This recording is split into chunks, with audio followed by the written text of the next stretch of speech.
barnaamijkeennii dabaaldega ee aan caawa caleemasaarka ugu feesteynayno ama ugu xafladaynayno madaxweynaha cusub ee sida aad ku aragtaan South West of Somalia ama koonfur galbeed Soomaaliya Dr. Cabdikariin Maxamed Cali Yaanyurow xilka uu kula wareegay Dr. Cabdikariin Maxamed Cali Yaanyurow maadaama aan kamid ahaa dadkii wax ka qaban qaabiyay sida ugu qurxoon ee munaasabadan caawa Dr. Cabdikariin Maxamed Cali madaxweynihii hore dawladii koonfur galbeed ee Soomaaliya uu xilka ugu wareejiyay jeclaan lahaa bal inaan in yar ka iraahdo taariikh nololeedkiisa Cabdikariin Maxamed Cali Yaanyurow wuxuu ku dhashay magaalada Baydhabo gobolka Baay ee dalka Soomaaliya sanadkii 1963 wuxuuna waxbarashadiisii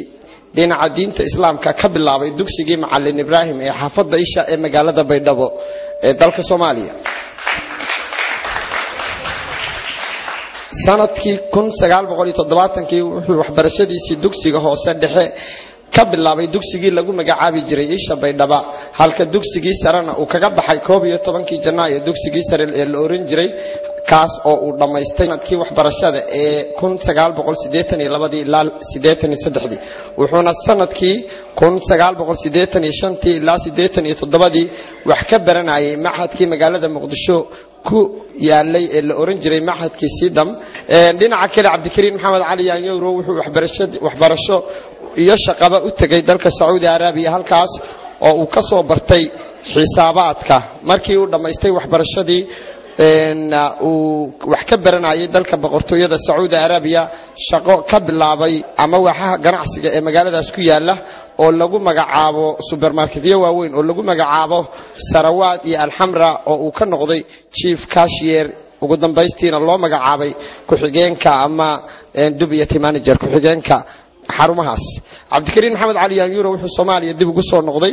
horaantii sanadkii 1992 xilligaas oo ay dagaal ka socdeen guud ahaan dalka Soomaaliya wuxuuna ka mid noqday ganacsatada waaweyn ee magaalada Muqdisho howlgalladii qaramada midoobay ee Soomaaliya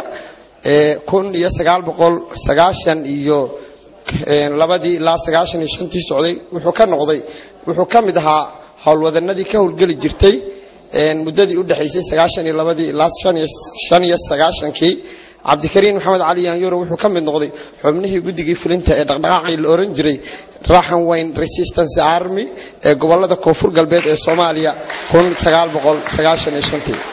wuxuuna madax ka noqday guddigii arrimaha dibadda ee ururkaasi RRA sanadkii 99 ilaa 2001 Cabdikariin Maxamed Cali Yaanyurow wuxuu noqday wakiilkii magaalada Addis Ababa ee dalka Itoobiya u fadhin jiray dhaqdhaqaaqaas Rahanweyn Resistance Army ee ciidamada wax iska cabinta Rahanweyn ugu dambeyntii Cabdikariin Maxamed Cali Yaanyurow wuxuu u soo guuray ama u soo wareegay magaalada London ee dalka boqortooyada Ingiriiska ee caawa munaasabadiisu ay ka dhacayso wuxuuna waxbarasho ka bilaabay hoose macahadka ama kulliyadda Brixton College ee magaalada London wuxuuna sanadkii 2004 halkaas ka bartay xisaabaadka iyo payroll administrationka kadibna wuxuu waxbarasho ka bilaabay jaamacadda South Bank University ee magaalada London isaga oo dhamaystay sanadkii tagay ee 2010 madaxweynaha lafsadiisa inuu kelmadii halkan ku haboonaa iyo gabagab هيا ولو مقلع ترين محمد علي الرحمن الرحيم. الحمد لله وبه نستعين على أمور الدنيا والدين وصلى الله على سيدنا ومولانا محمد خاتم الأنبياء والمرسلين. سيدي يا رسول الله إنك قد بلغت الرسالة وأدلت الأمانة ونصحت الأمة وتركت البيضاء كالليلها كالنهارها. أوصيكم والنفس بتقوى الله العز وجل لأن العزة كل عزة لله واعلموا أنكم قدم بين يدي الله موقفون وأن أعمالكم يحاسبون فستعلم الذين ظلموا أي منقلب ينقلبون. عباد الله الضمد إلهي وحان idinku salaamaya mar labaad salaanta islaamka assalaamu alaykum wa rahmatullahi wa barakatuh.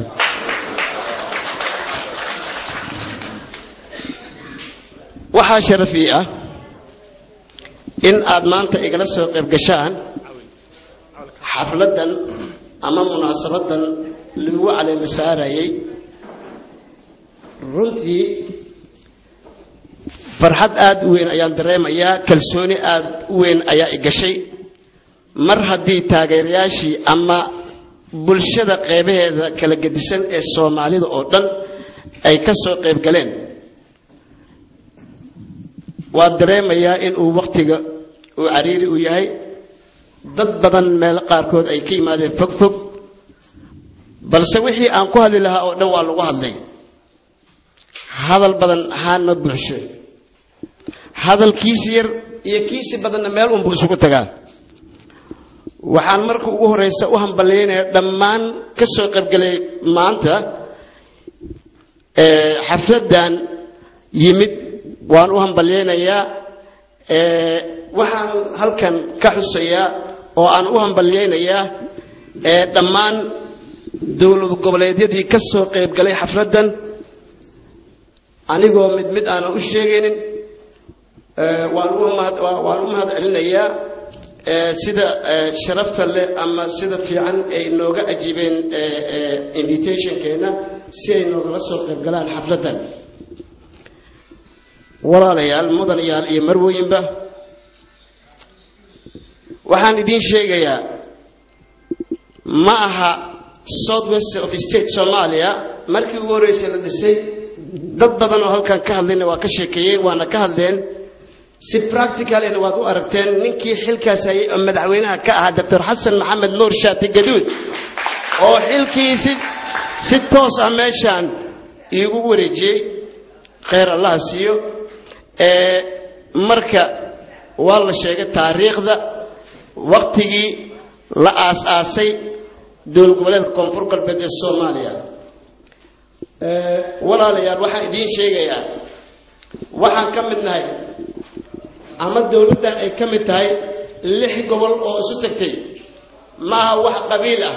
maaha wax dadka lagu dulminayo, maaha wax dhibaato dadka loogu geysanayo. ninkii David Stephen la dhihi jiray 2003gii oo ergeygii qaramada midoobay ee Soomaaliya loo soo diray yaa waxaan isku aragnay aniga isaga Djibouti. wuxuu yidhi Soomaaliya waxay u kala qaybsami doontaa dowlad goboleedyo si loo gaaro dowlad dhexe oo Soomaaliya oo isugu timaado, taasoo loo arkay in ay tahay mid cadaalad ah. marka 6dan gobol waa passportkii waddanka waaye, waa meeshii maanta dhaqaalaha waddanku u yaalay waaye. waxaan u baahannahay inaan raadino walaalaheena Soomaaliyeed ee kale ama dowlad goboleedyada kale ee Soomaaliyeed ee nala mid ah inaan raadino, isu keenno, soo celinno midnimadii iyo qarankii ummadda Soomaaliyeed iyo sharaftii ummadda Soomaaliyeed ee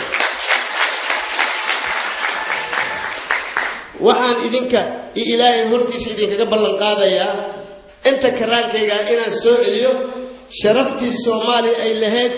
gaar ahaan sharaftii digil iyo mirifle ay ku lahayd ummadda Soomaaliyeed gudaheeda.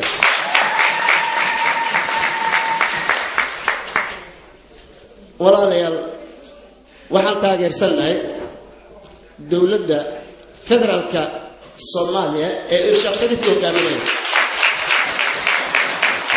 waxaan idin sheegayaa in aan la shaqayn doono maamul goboleedka iyo koonfur galbeed ee Soomaaliya aan madaxweynaha ka caawo oo la ii caleema saaray waxa ballan igu ah